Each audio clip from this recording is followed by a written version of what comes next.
వర్షాకాలం అయితే స్టార్ట్ అయిపోయింది. ఇప్పుడు ఏ ఇంట్లో చూసినా చిన్నపిల్లల దగ్గర నుండి పెద్దవాళ్ళ వరకు అందరికీ జలుబులు, జ్వరాలే. ఇలాంటి టైంలో ఇలా మిరియాల రసం అయితే ట్రై చేయండి. నోటికి పుల్ల పుల్లగా, ఘాటు ఘాటుగా చాలా బాగుంటుంది. ముందుగా ఒక బాండీ తీసుకుని దాంట్లో ఆయిల్, పసుపు, ఎండుమిర్చి వేసుకొని ఫ్రై చేసుకొని తర్వాత టమాటాలు, ఉల్లిపాయలు వేసుకోవాలి.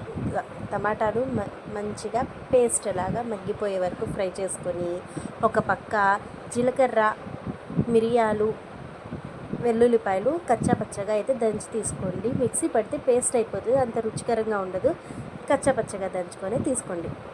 తర్వాత చింతపండు రసాన్ని వేసి ఉప్పు వేసేసి కొంచెం మన పులుపుకి తగ్గట్టుగా వాటర్ యాడ్ చేసుకొని తర్వాత దీంట్లోనే కరివేపాకు కాడలతో సహా కొంచెం కొత్తిమీర వేసేసి ఒక 2 మినిట్స్ మరగనిస్తే చాలు. మన ఘాటు ఘాటు మిరియాల రసం అయితే రెడీ అయిపోయింది. తప్పకుండా ట్రై చేయండి.